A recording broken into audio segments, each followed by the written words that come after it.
Good morning, everyone. Sorry I'm a little late.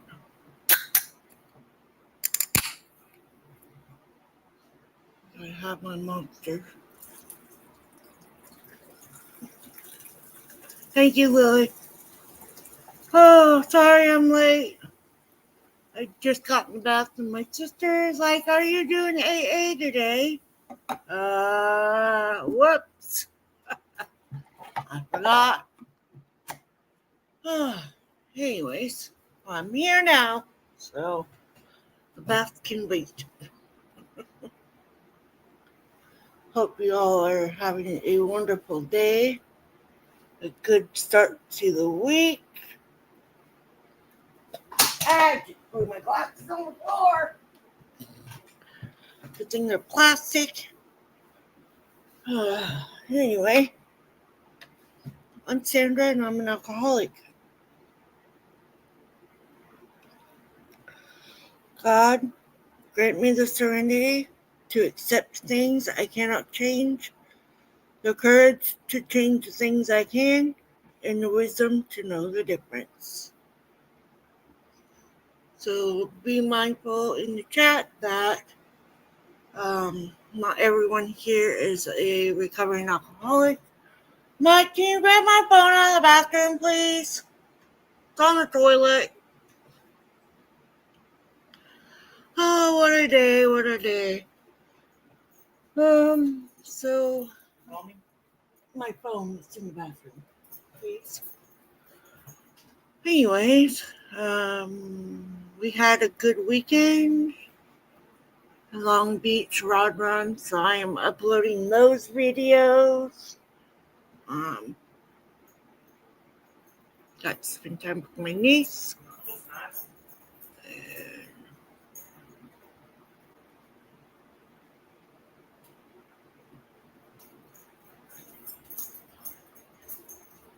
Never mind, it's in my pocket. Sending me on a wild goose chase for your phone. Sorry. Oh, what a day. But anyway, so I always put in the description what book we're reading, what page we're reading, what story we're reading, and all of that good stuff. My son got a different job today, so yay. And I go back to work on Saturday. Woo woo. So things are looking up.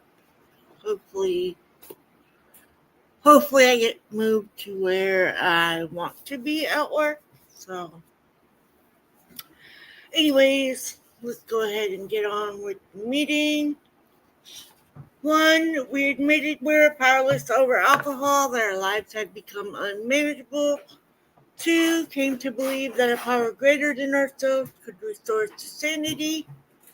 3, made a decision to turn our will and our lives over to care of God as we understood Him. 4, made a searching and fearless moral inventory of ourselves. 5, admitted to God, to ourselves, and to another human being the exact nature of our wrongs.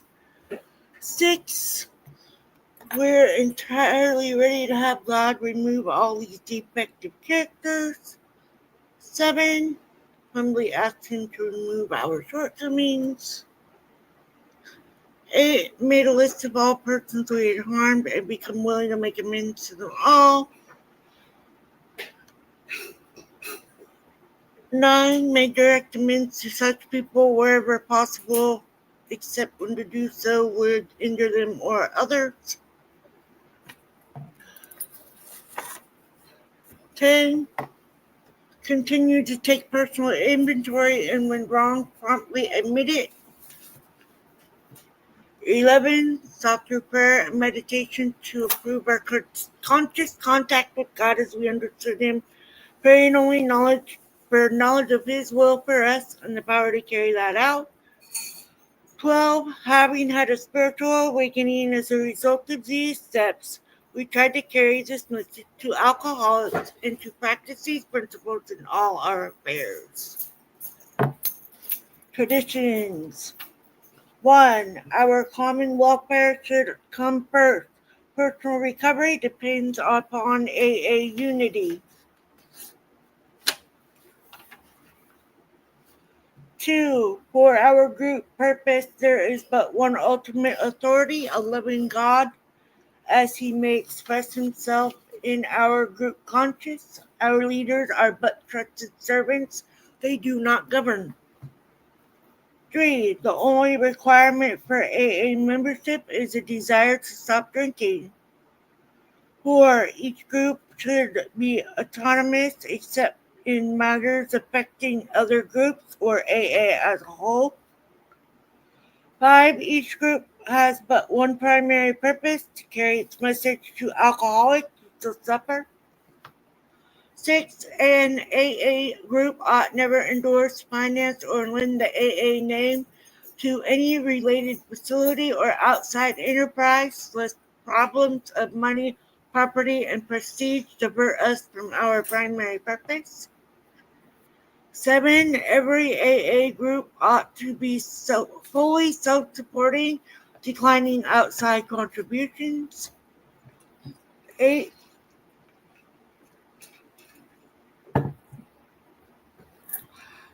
Alcoholics Anonymous should remain forever non-professional, but our service centers may employ special workers. 9. AA as such ought never be organized, but we may create service boards or committees directly responsible to those they serve. 10. Alcoholics Anonymous has no opinion on outside issues, hence the AA name ought never be drawn into public controversy.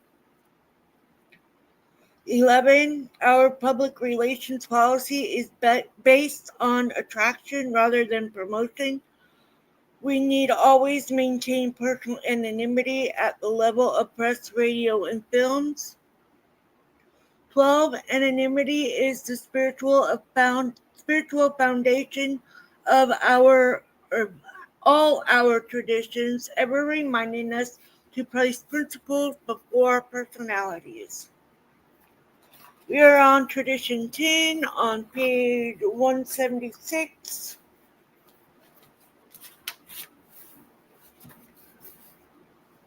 Alcoholics Anonymous has no opinion on outside issues, hence the AA name ought never be drawn into public controversy. Never since it began has Alcoholics Anonymous been divided by a major controversial issue, nor has our fellowship ever publicly taken sides on any question in an embattled world. This, however, has been no earned virtue. It could almost be said that we were born with it. For as one old-timer recently declared, practically never have I heard a heated religious, political, or reform argument among AA members. So long as we don't argue these matters privately, it's a cinch we never shall publicly. As by some deep instinct, we AAs have known from the very beginning that we must never, no matter what the provocation, publicly take sides in any fight, even a worthy one. All history affords us the spectacle of surviving nations and groups finally torn asunder because they were designed or tempted into controversy. Others fell apart upon the rest of mankind, some millennium of their own specification. In our own times, we have seen millions die in political and economic wars, often spurred by religious and racial difference.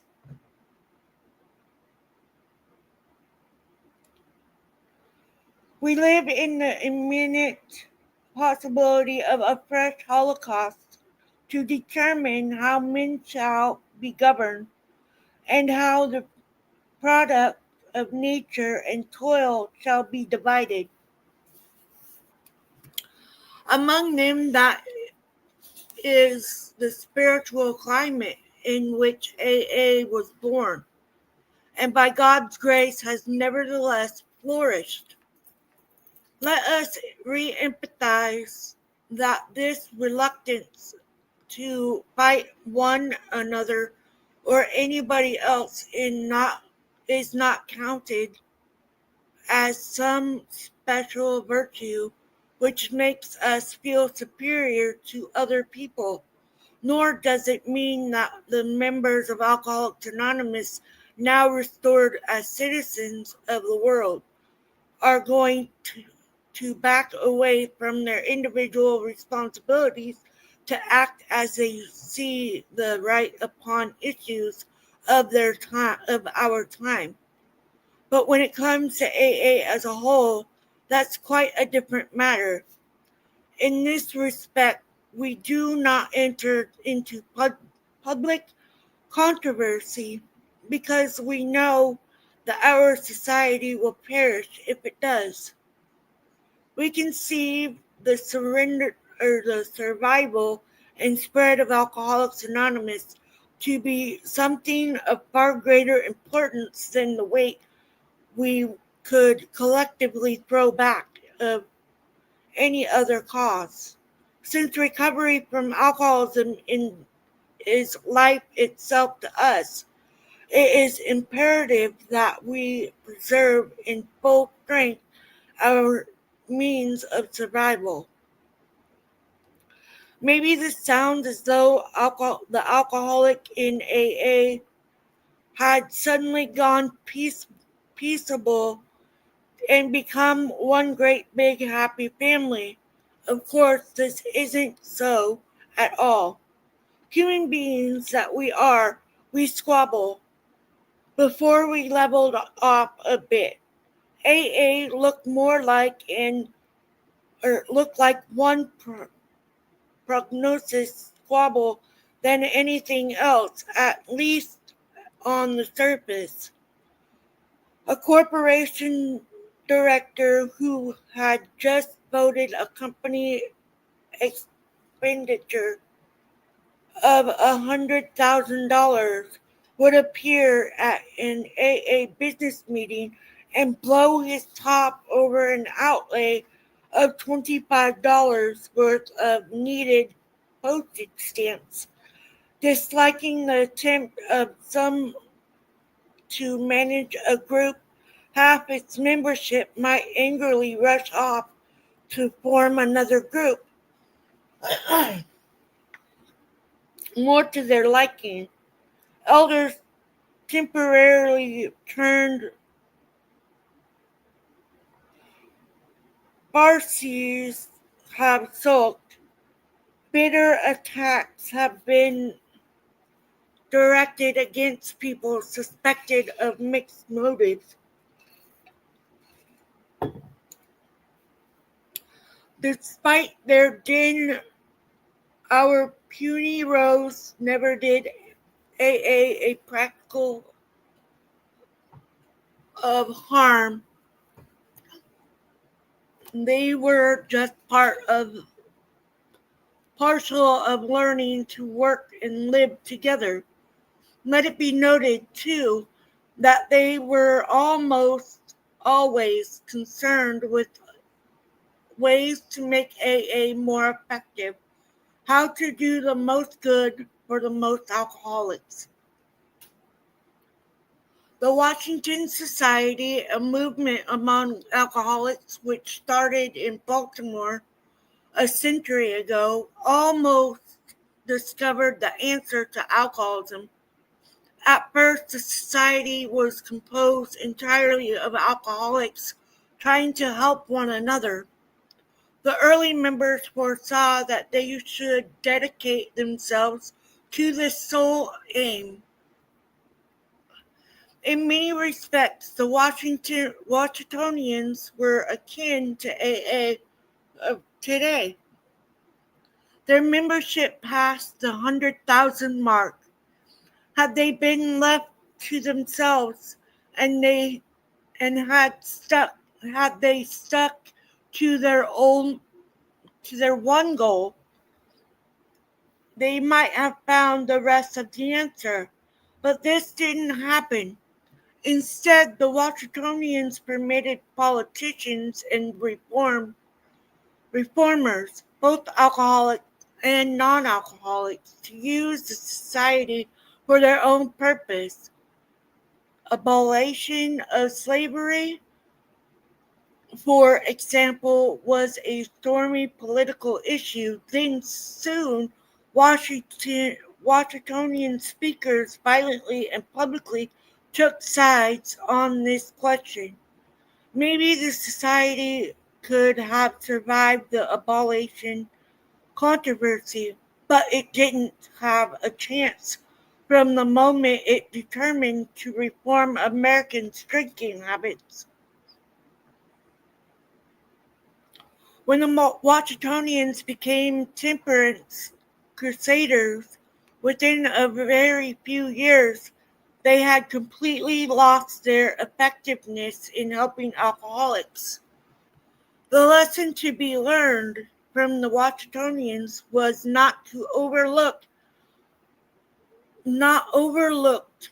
by Alcoholics Anonymous as we surveyed the wreck of the movement. Early AA members resolved to keep one society out of public controversy. Thus was laid the cornerstone for Tradition 10. Alcoholics Anonymous has no opinion on outside issues, hence the AA name never be drawn into public controversy. We don't talk about outside issues in our meetings for that purpose. We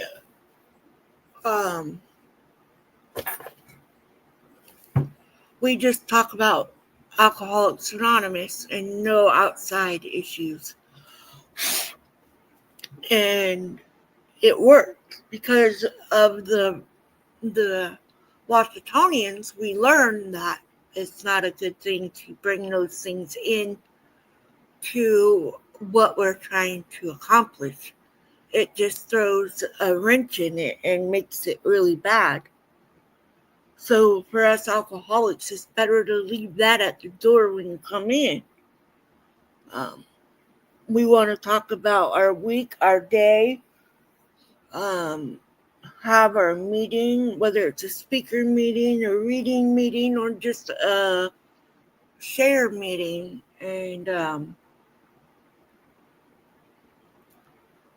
that's the way it needs to be. We don't need to have other issues brought into it to make it harder for us to stay sober and to help the next alcoholic.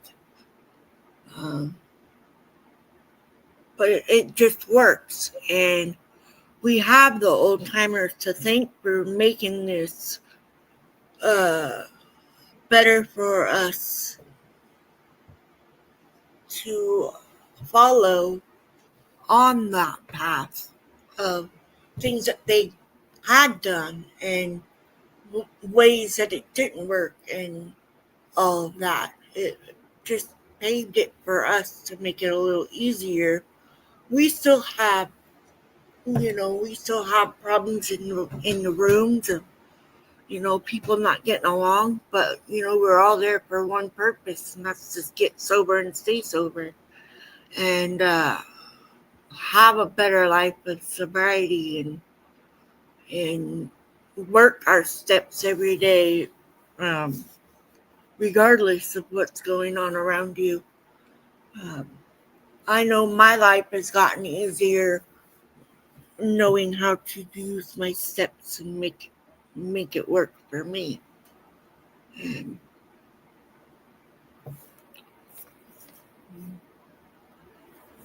And doing these meetings for me is my service work. Um, I use my platform for this purpose. Um,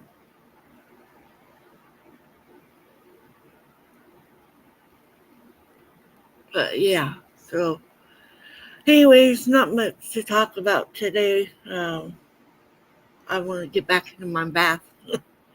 So I will talk to you guys later. Have a good day, and God, grant me the serenity to accept the things I cannot change, the courage to change the things I can, and the wisdom to know the difference. Keep coming back. It works if you work it.